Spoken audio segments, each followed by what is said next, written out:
Hello and welcome to a DFS strategy video for the 2023 ZOZO Championship. My name is Eric, and here at SweetSpotDFS, it's all about trying to hit the optimal lineup every single week. We do that by looking at the bucket system as well as the marquee tee times, which if you're unfamiliar with the bucket system, I do have a video link in the description below. They'll send you to a video that explains all about it. You really only need to watch the first 5 minutes, but it is an 18-minute long video, so if you're interested in that, again, video link in the description below. The marquee tee times, I will explain those once we get there. But those are really the only two things that I'm looking at, or at least that I'm going to provide in these videos, and really the only thing that I look at when I'm building my lineups. Primarily because if you're going to look at the golf course, you better map it out for every single golfer to get some kind of edge, some kind of benefit from looking at the golf course. Otherwise, it's just kind of pointless. I know in my previous videos that I would do a course breakdown, go over fades and draws, and those for certain are important. But if you're not doing that deep dive on every single golfer, again, you're kind of just selling yourself short. So until I get there, I'm not going to provide that. I'm just going to go over the bucket system as well as the marquee tee times, because quite frankly, they've been very, very successful, just those two pieces. And if I was going to add anything to this type of analysis, it really should just be your cherry on top when you're building your lineups. So if you're already doing your research and you already have different sites or different people you're watching, mine should just be more of the narrowing tool, because it helps you narrow down your player pools. It also helps you find your anchor plays really, really easily. And more often than not, very, very successfully. And I'm going to review last week's tournament just to show you how well the SweetSpot process did. But before we get into any of that, let's go for some giveaways. So I'm going to do something a little different. I am going to start here though, and it's what I call my subscriber giveaway. What I like to do is put a goal on the screen, and you can kind of see it way over there to the left. We're at 451 out of 500 subscribers. What I've noticed during this fall swing, and it could be because I'm not putting as much content out, but what's happening is it kind of fluctuates. Sometimes it goes up to 455, sometimes it drops back down to 450. We're kind of at this low point.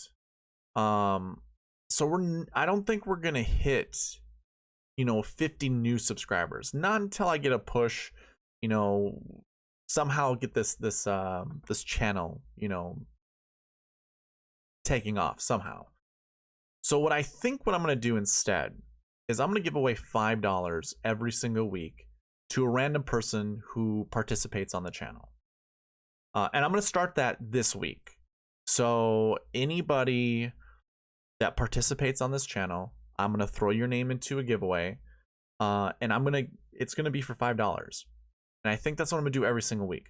Why I wasn't doing it before is because I just thought getting a goal on the screen for people to participate to try to reach for a bigger amount of money would have been more of an incentive. But I think I don't know, there's some kind of equal point we're at. So I'm going to give away $5 this week for anybody who comments down below and is subscribed to the channel. So those are your two pieces of two requirements that you need to do. Be subscribed, comment down below, and if you need a topic, give me your 2 favorite golfers you're anchoring your lineups around. I do that in basically all my videos. That's because I build my lineups that way too. I start with 2 golfers that I anchor around, and then I build the rest of it out after those 2 golfers. So give me your favorite 2. So I'm giving $5 away. And then what I'm going to change, the giveaway that you see on the screen, I'm going to change this into a monthly giveaway, and I think it's going to be $50. I'm going to have the monthly goal, which is going to just always be 50 new subscribers. I think that's a pretty decent goal. 50 new subscribers every month, and if we do, I'm going to give $50 away. If we don't reach it, then I'll give like $10 or $15 away, something like that. Or maybe not. No, I don't think I'll do that. It's just goal dependent. But at the end of the month, I think what I'm going to do is add one more giveaway. And it's going to be the shirt right here, the one that I'm wearing. So I'm going to give this away to a random draw. If you already have a shirt like this, then maybe I'll think about like giving $10 or $15 away that way. I think that would I'll probably do $10 actually. So I think that'll probably be a good way to do that. I have shirts that range anywhere from medium to XXL or double extra large for men. For women, I have, I think, 2 mediums, 2 larges, and 2 extra larges. So I can send one to you that way. If you're interested in purchasing them, they're $15 each, and I'll just include the shipping with that. So if you would like a shirt, they are $15. Just contact me right there. Email, well, it just went by. Email on the screen, SweetSpotDFS@gmail.com. Say, hey, I like to buy a shirt from you. Again, they're $15, and I will send them to you. If it's going overseas, like anything international, I don't know how much extra we'll add on to it because I don't know what international shipping charges are, but we'll add a little bit extra. But I'm gonna change all of this. I just thought about that. I just thought about this today, and I wanted to get this video out. So currently, you're just seeing the old setup where it's just this week's giveaway instead of like it being a monthly giveaway. I'll work on that stuff. You know, just adding different graphics for these videos. But yeah, that's what we're looking at. $5 weekly giveaways, and then we'll have a monthly giveaway, which I think, well, we'll have a goal, a monthly goal giveaway, and then we'll have a monthly giveaway. So there's a lot of giveaways that I'll be doing. I think that'll be the best way to push this channel going forward. Now, also, if you've been with me, you know that I have a promotion with Prize Picks. If you sign up using the promo code SweetSpot and put at least $20 in your account, I'm going to give you your $20 back. That way you can play it for free, and Prize Picks will match your deposit up to $100. So if you only put 20 in, you're playing it for free because I'm giving you 20 back, but then Prize Picks is going to give you an additional 20. So you have $40 in your account just by signing up using the promo code SweetSpot. Now, you can put up to $100 and they will match your deposit. It's exactly what everyone else is doing. They're just not giving away $20 to go with it. So I think I'm the only person that does that. So if you know anyone who's interested in playing Prize Picks who has not yet signed up, let them know.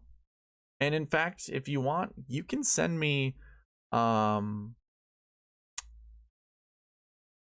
you could send me their not their details, but let me know if you got someone to sign up using the promo code SweetSpot, and we'll work something out. Now, I'll float you like $5 or something like that, just for trying to push this out. So more giveaways, obviously. But that's it. There is a link in the description if you do want to sign up with Prize Picks. It'll already put in the promo code for you, so you don't even have to type it in. It does it for you. But those are the giveaways this week. Let's go ahead and get into this thing. One thing to remind you or to remember, I have a cheat sheet, and everything on this video that I do kind of revolves around this cheat sheet. So if you don't have it, there is a link in the description. Go to that site, go up to the file menu and make a copy. You can already see it on the screen. I do have kind of a note, if you want to call it that, to say click on file, make a copy. That way you can use the filters that I have for this spreadsheet, because when I go through it, I put a filter on it, and if you make a copy, it's the only way that you can put a filter on it. Otherwise, you're gonna have to create your own filter, which if you're you know, knowledgeable in Excel, you certainly can do that. But again, file, make a copy. It's the simplest thing. And of course, the bucket system is also attached to this. So everything that I'm going to be going over in this video, you'll be able to go over completely with the cheat sheet. I am also providing an optimizer. I do this every single week because I use the optimizer to build my lineups. So if you're interested in this, you're going to have to contact me at SweetSpotDFS@gmail.com. You're going to have to comment on this video. I will double check, and you will have to be subscribed to this channel. I want to reward those that participate on the channel. So I know that sounds like a lot of steps, but really, if you're already subscribed and you already comment on my videos, you're already available to get this. There's just one extra step you need to do, is contact me at SweetSpotDFS@gmail.com, and I will send you the optimizer. And we'll build some lineups with this a little bit later. But let's go ahead and review last week and see what went well maybe what didn't. I'm going to look at the buckets right away. So what I want you guys to look at is this column over here, which says this year's totals success. Now you don't have access to this. This isn't a part of the cheat sheet. This was part of last week's cheat sheet. So if you did make a copy, oh, I'm sorry, you wouldn't be able to see this year's totals. I don't include that. But everything that is a Y indicates that the bucket was a success. And how I base that criteria off of is what is in the top 10. Like, how many golfers from this bucket finished inside the top 10? So for last year ones, we had 4. Now, how many finished inside the optimal lineup or the SweetSpot optimal, which it would be the best. The SweetSpot optimal lineup is basically the best lineup over $49,000 used on DraftKings. So I don't like to leave a lot of money on the table. I think it's very foolish to do that when you're building lineups. And I'm going to say that about this week's tournament as well. You don't want to leave a lot of money on the table. So a SweetSpot Optimal's the best lineup over $49,000, and it has to beat the GPP winning lineup. Because obviously if it doesn't, then why are we talking about it? Anyways, if it really comes down to the optimal and the SweetSpot Optimal, this number has to lie within the minimum projection and the maximum projection for it to be successful. And if you remember, we round up in this column and we round down in this column. So when you see this optimal lineup and these two here, that will determine if it was successful or not. So I'm going to scroll through this really slowly. I want you guys just to take a look at it because I don't want to go over each one of these buckets. They were all successful. My projections were successful. If you were to pick lineups or golfers that followed under these buckets, then you probably did okay, especially if you had started with Tom Kim, which we will get to shortly. But yeah, pause the video if you want to really look at these numbers. I'm not going to talk to you about all of them. I have a formula written in these columns to show if it or to prove to me that the bucket was successful based off the projection. Based off the projections. So again, take a look for yourself. I'm not going to go over it, but the bucket system was 100% successful last week. Now, going to the marquee tee times, I always say find 2 to 4 golfers from the marquee tee times and put them in your lineup. Anchor around them in your lineup. And I also state, do not put more than 1 golfer from a group in your lineup. Well, this last week was one of those things that proved me wrong. There were 2 golfers that were in the optimal lineup. However, they played together. And it doesn't happen frequently. I mean, it happens very rarely. Like it's a less than 7%, less than 6% that it actually happens. But it happens sometimes. And I usually tell you, you really don't want to, but if you do, don't play more than 2 then. You know, like I still strongly advocate don't pick golfers from the same group, but obviously Tom Kim and Siwoo Kim were in the optimal lineup. Now, this blue color, like with Patrick Cantlay and Tom Kim that you see on the screen, they were in the GPP winning lineup. So you could have paired those guys up and would have won. I mean, the guy did, obviously. But the optimal lineup, we did have 2 golfers in it. I personally, like, to me, I'm still never going to put Tom Kim and Siwoo Kim together. I will always play Patrick Cantlay in this situation. I mean, I did that. I also played Sungjae Im a lot, who finished 7th. He scored 26 less points than Patrick Cantlay, so that's not, like, that's a big deal. You're never going to win a GPP when there's that big of a disparity between the two. But Patrick Cantlay scored 137.5 points. Tom Kim scored 149. The only reason Patrick Cantlay is not in the optimal lineup is if we went to, I'm going to go to this tab, which you don't have access to. And you're going to see the price points that are up here. We have 0 6K golfers inside the top 10. 0. It's very, very rare. Now, both projections for the top 6K bucket and the bottom 6K bucket were 0. Like that was the minimum. It was 0 to 2 for the top 6, 0 to 1 for the lower 6. Still has the opportunity to have 0 inside the top 10 as well inside the optimal lineup. And that's what we had. We had 0. Now, you could have gotten down to like Adam Schenk, who scored 98 points, But the difference between 98 and the lowest scoring golfer was what? So the lowest one was Siwoo Kim at 115. That's 17 points difference. Now, you would have to go from Siwoo to Patrick Cantlay, and again, that was 26 points. So you could have still won a GPP had you gone with an Adam Schenk or even a Harry Hall. If you'd gone with either of these guys, I think I put this together and I found that you can play some of these guys together. Maybe not all of them. Maybe not. Okay, you can do this. So you'd have to skip Tom Hoagie. So you also have to give up on 5 points. But like when we do this, that scores 762.5 points. Your optimal lineup scored 772. So the lineup that I just highlighted was 13 points below that. But the GPP winning lineup scored 734. And that's the $5 drive the green, which means you would have won by 30 points if you would have started with Cantlay. So I bring all that up because it's still a victory. Like if we were to do a sweet spot optimal or just an alternate optimal where we didn't go with Siwoo Kim, you could have played Patrick Cantlay and you still would have taken down a GPP. So yes, the marquee tee times failed technically, but you still could have won a GPP by selecting Patrick Cantlay instead of Siwoo Kim. But those were the only two that were in the optimal lineup. There were only two within the marquee tee times, and that's why I say 2 to 4. I mean, I have it down to a science now. I know it's about 2 to 4 every single tournament that we go over.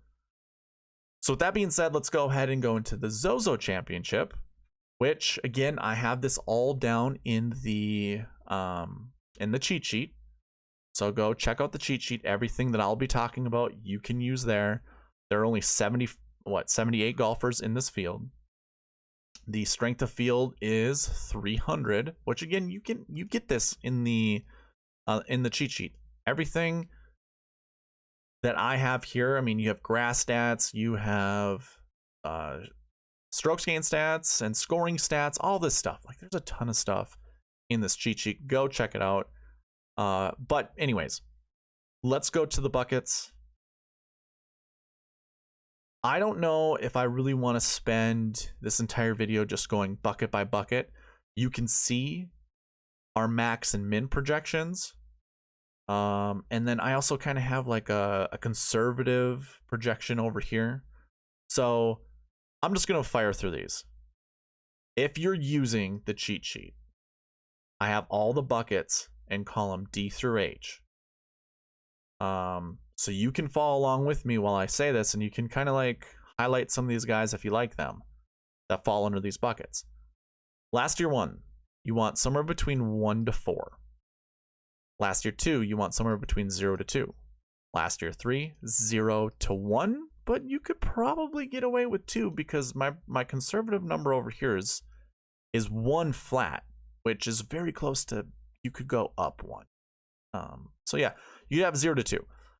0 to 2 last year 4s, because that conservative number is the same way. How do I get this to stop doing?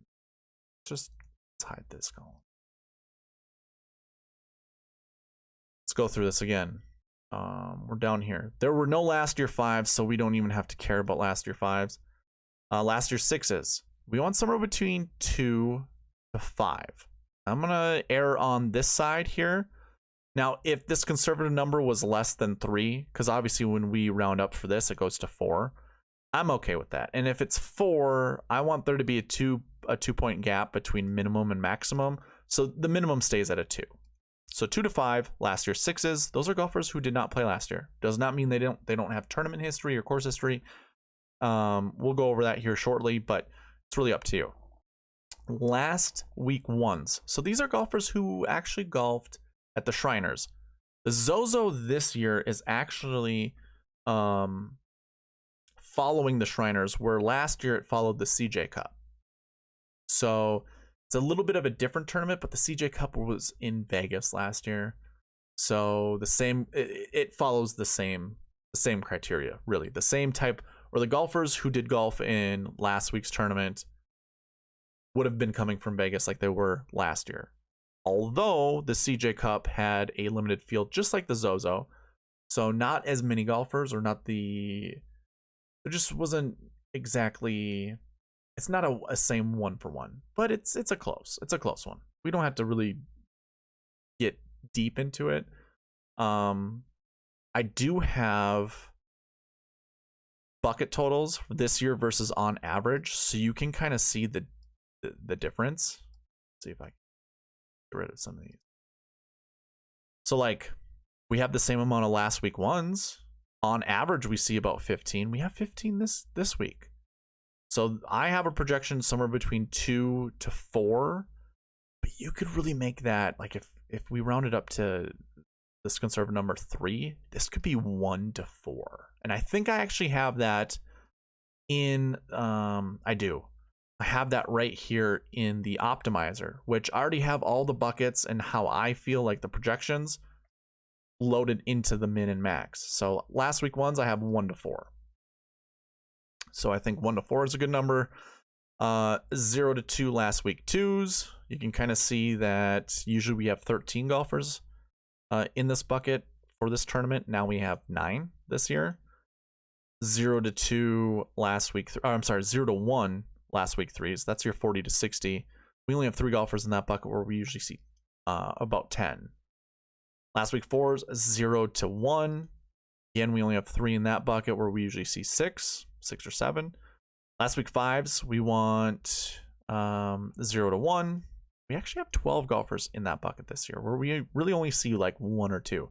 And that's primarily because, again, if this follows a CJ Cup or a limited field event where there's only like 70, 78 golfers, the only way a golfer fits into this bucket is if they withdrew.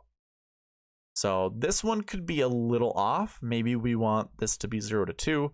If you wanted the optimizer, I would just go ahead and say, you can change that obviously in this. If you look at the bucket system video, you could change this to a 2 if you wanted to. Entirely up to you. But yeah, last week 5, 0 to 2. Those are guys who missed the cut last week. The did not plays, we want somewhere between 2 to 5. So that conservative number is 4, like the maximum was 4, but if you wanted to be a little bit riskier, you could go up to 5. I think that's fine. And 2 to 5 is about where I would want to see it. Scrolling down here, 0 to 2 course history ones. And really, we only have 1 year worth of course history. So I think an event needs to have at least 2 tournaments underneath it in order for me to record course history. Some people believe that you just need 1 year worth of history in order for there to be course history. I think 2 is pretty solid, just to get a tournament base, not so much a player base, because sometimes players within a 5-year span will only have played once, and I still include them in the course history buckets. But I think a player versus the tournament being, I want to say alive, but that's not the right word that I want to use, but the existence of a tournament. I think you need at least 2 years to record course history. So that's what we have. This would be the 3rd year now, or the 4th year. This is the 4th year the ZOZO Championship has been played. So year 1 and 2, there's no course history buckets. For year 3, there are. So I start recording course history buckets year 3 of an event, and then going forward. So this is the 4th year, so we only have 1 year's worth of course history. So you can disregard this if you want. I think that's fine. I would say if I was going to give you a success rate on how well course history buckets have done with like the 3M Open, the Rocket Mortgage Classic, or any other tournament that has like 5 or less starts, or events, starts, whatever you want to call it, for that event's history, I would say it's probably around like 60 to 70% successful, like with my projections that I usually go with. And that's not super high to me, but if it makes you feel more comfortable, I think that's fine. We're looking at 0 to 2 course history 2s. It's pretty on par. And you can see we normally see 0. Well, we're going to see 0 for all these buckets. I'm sorry. That was kind of stupid. 72. Why is that number? Oh, I probably have 0s instead of X's for course history. We look at the top 10 here.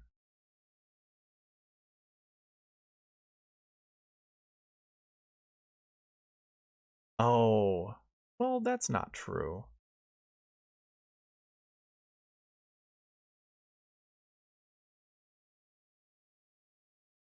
Oh, okay. So let's do this update real fast. That's a weird thing to happen.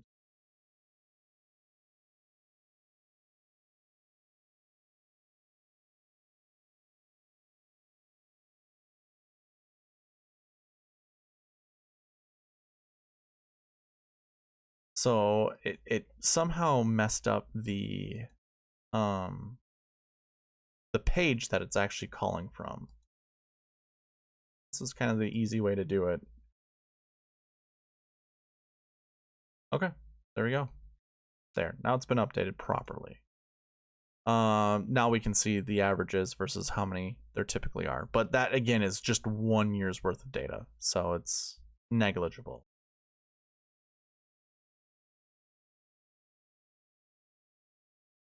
Interesting. Oh, we're looking at the wrong one again. Here.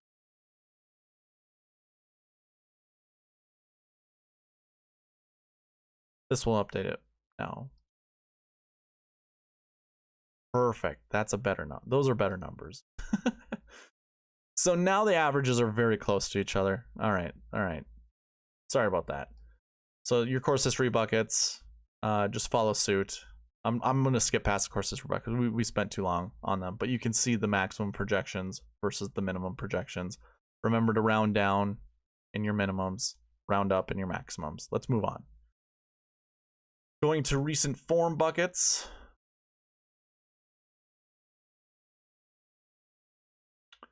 We want 0 to 4, or I'm sorry, 2 to 4 recent form ones. Those are your best recent form golfers. Usually we see 7. We have 14 this week, so that's a pretty good number. 0, again, sorry, 1 to 3 recent form 2s. So we'll go ahead. That's pretty close to the right number, or pretty close to the amount of golfers we see in that bucket usually. Here we go. 0 to 2 recent form 3s. We have less than we see on average. Conservative projections pretty good. Take 0 to 2 recent form 4s. And we have about the same amount of golfers in this bucket that we usually see. So that seems like a pretty decent projection to have. 0 to 1 recent form 5s. Again, we have about the same number we usually do. 0 to 2 recent form 6s. That's pretty darn close as well. So yeah, your top bucket, obviously recent form 1s, followed by recent form 2s, and then recent form 6s. Scrolling down, these are kind of like ancillary buckets. I don't really consider these your core buckets you want to look at, but we probably have the same amount of data for salary and strokes gained that we do for the other 4. So I think it's pretty solid. We can use these. I think you want a 10K golfer, 0 to 2. We see 4 this year, where we typically see around 5 or 6. So yeah, I mean, it's pretty close to 0 to 2 as your projection, but I have it as 1 to 3, which obviously you don't want 3 10Ks. You want I think you want at least 1, but maybe put 2 in there. 0 to 2 9Ks. We see less than we typically do on average. 0 to 2 8Ks, we see 1 more than we usually do. 1 to 4 7Ks, which is pretty normal, but we have 26 golfers in that bucket this year, where we usually only see like 15 to 16. So that's crazy. Let me double check that one. This doesn't seem right. Oh no, I've got no issue. And then your 6Ks, you want somewhere between 0 to 2 6Ks, and if anything, you want 1 or less low 6Ks, and maybe 0 to 2 higher 6Ks. So I look at higher 6K at 6.5 and above, and then lower 6K at 6.4 and below. And then when it comes to strokes gain stats, if you're unfamiliar with how I do strokes gain buckets, check out the bucket system video that I do have in the description. There's a video link for that. I explain how I do strokes gain. But if you're using the cheat sheet, you can obviously just go by the strokes gain bucket or the strokes gain column and find the identifiers that way.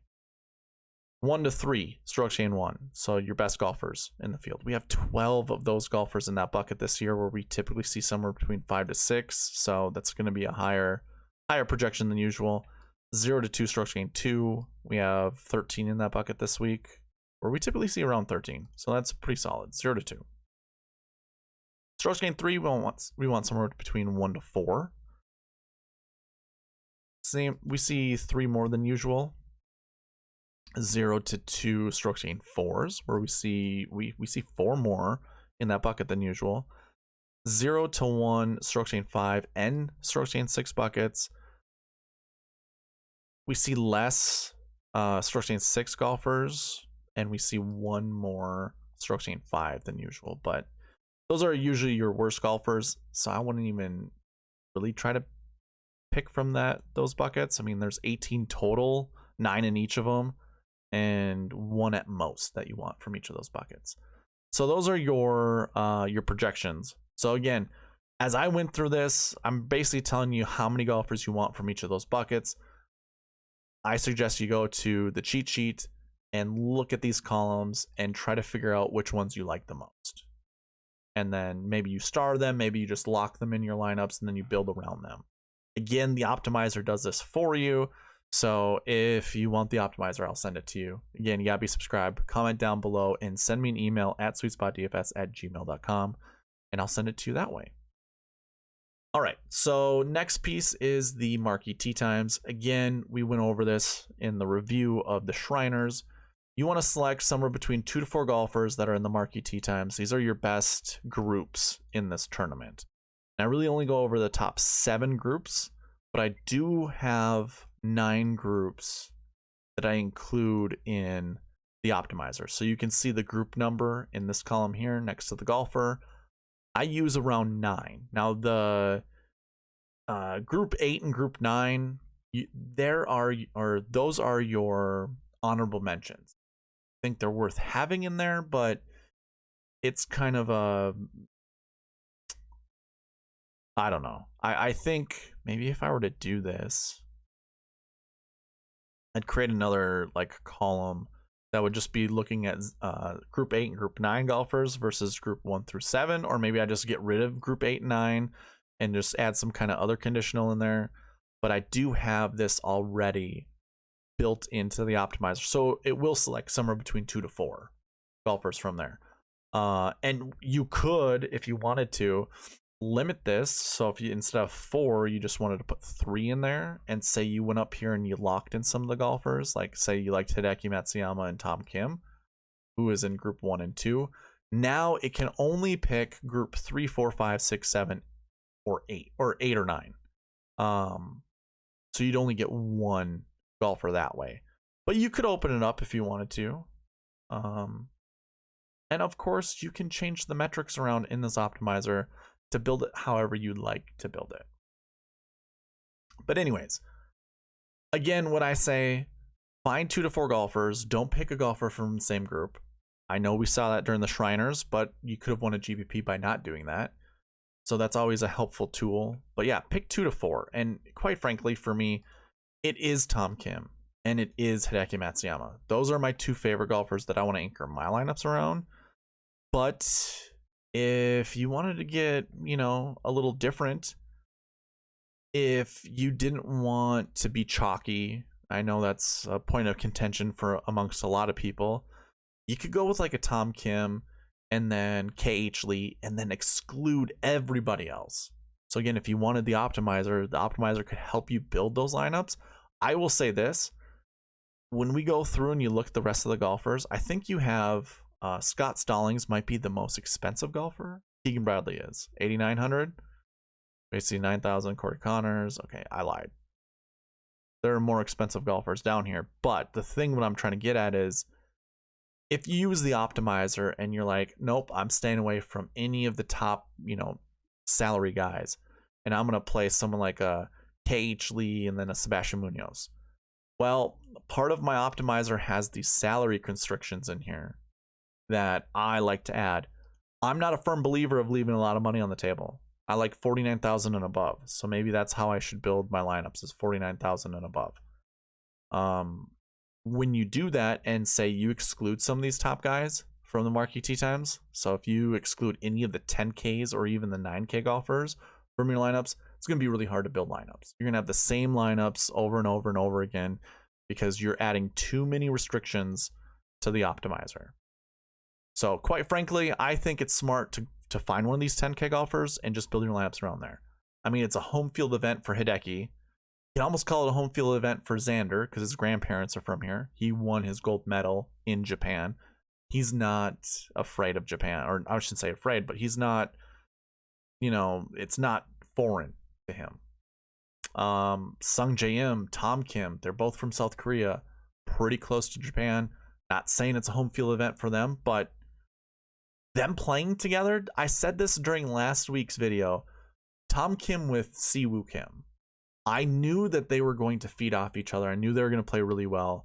And if am I mistaken? Were they playing with? Oh, they were playing with another. Well, they were playing with Max Homa. I was going to say another Kim or another M, but that wasn't true. They're playing with Max Homa, so very similar. I shouldn't even say that either, because Cameron Davis this year, or this week, is an Australian. I was going to call them. They're both tall white people, but they're not. Yeah. So Sung Jae and Tom Kim playing together, I think that's helpful. We've already seen videos of them like trying out the new putters that they had on the practice greens. They were having a blast together. I don't see how I think you have to anchor around Tom Kim or Sung Jae. Either one of those two, and then you go from there. It's to me, it's really difficult not to. It's like it's Tom Kim and Hideki, but maybe it's Sung Jae and Hideki. Like, I don't really care. I think having two 10Ks in your lineups is going to help you differentiate, or at least help you, differentiate with other people's lineups. But yeah, Colin Morikawa's down here. I don't think that's a terrible play either. But I think that's how I'd go. So with that being said, let's build some lineups. I already have Hideki and Tom Kim already in here. Let's hit run optimize and see what the most optimal lineup based off of my metrics are. So I think I'm incorporating the 10-9-8. No, I'm not. I mean, Tom Kim's already in there, but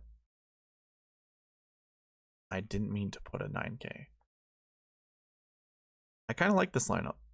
Hideki Matsuyama, Tom Kim, Mito Pereira, Mackenzie Hughes, Matt Wallace, Hayden Buckley. It's pretty good. So if I keep running this, I have this built in to keep building me.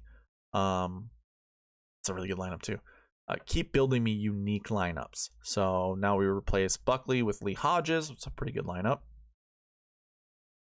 And it's just going to continue to change the 6K golfer around. So that means, okay, now we include Streelman. I don't like Bo Hosler. Just don't care for him this week. Don't really care for him any week, to be honest. Here we go. Now we're really changing it up. Mito is a very high-ranked golfer in my model, so he's going to continue to show up. But let's take him out and see what it does. Now goes to KH Lee, who was a part of one of those marquee tee times. Yeah, some of these lineups, I mean, I think they're great lineups. We have Mackenzie Hughes showing up a bunch. Ooh, here's a good one. Very different. Brandon Wu, Mackenzie Hughes. Okay. How about we add a fourth golfer? Oh, we do have 2 to 4. I thought I had to 2 to 3. I'm going to take Mackenzie Hughes out as well. I want to see the same thing over and over again. Ooh, this is really digging at the bottom here. Hiroshi Iwata. Well, he is from Japan. I guess that's not a terrible pick. CT Pan, Aaron Ryan. Okay, so here's a good one. I like something like this. All right, those are the only lineups that I'm gonna build just to show you, just give you an idea of how this works. To me, it's really difficult not playing Hideki Matsuyama or Tom Kim. Just kind of the way that I feel like building lineups. I'm sure that might change. I really don't care about ownership. I just care about hitting the optimal lineup, and the optimal lineup doesn't care about ownership.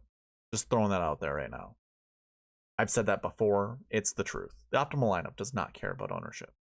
So if you're interested again in this optimizer, you're gonna have to email me at SweetSpotDFS@gmail.com.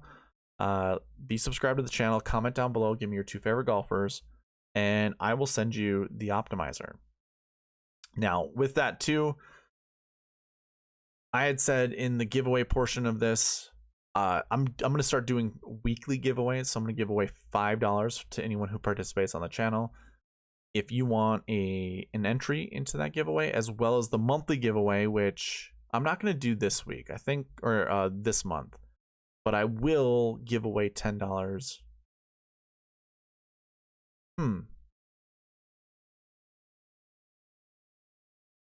I've thought this through a little bit more.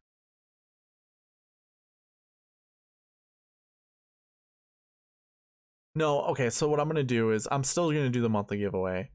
I will do a monthly giveaway for $50 if we get to 500 subscribers by the end of the month. My normal giveaway that I've been doing for the last 4 weeks, I shave $10 off the giveaway until we get down to $10 or we hit the goal, and then I give away the money. I'm gonna still do that. So once this gets down to $10, I will also run the giveaway for all the people who've participated over the last 4 weeks. And we'll still do the monthly giveaway. So if we can get up to 500 subscribers by the end of the month, I'll give away $50. And I'm going to do that every single month. And then I think what I had said during the previous giveaways, I'm giving away shirts. I think what I'll do is maybe if we don't hit the monthly goal, I think that's how I'll do it. I know I've kind of changed this up a little bit, but if we don't hit the monthly goal, by the end of the month, I'll give away a shirt to someone who has participated on the channel. I think that's probably the best way to do it. But if you are interested in the shirts, they are $15. I have sizes ranging from medium to double extra large. For men, for women, I have mediums, larges, and extra larges. So if you're interested in that, contact me at SweetSpotDFS@gmail.com. Let me know you want a shirt. We'll figure out some kind of payment arrangement, whether it's through Venmo or PayPal or whatever, and I'll send you a shirt. I think that's all I have for giveaways. And of course, Prize Picks. There's a link in the description. Sign up, put $20 in your account. I'll give you your $20 back. Prize Picks will give you an additional 20 if you do put only 20 in, because they're going to match your deposit up to $100. So you can do whatever you'd like. I'm still going to give you $20 away no matter what, or give you $20 back just for signing up and putting money in your account. That's it. That's all that I have for you guys. So thank you guys for watching. Please leave a like, comment, subscribe, all that good stuff, and I'll see you in the next one. All right, bye.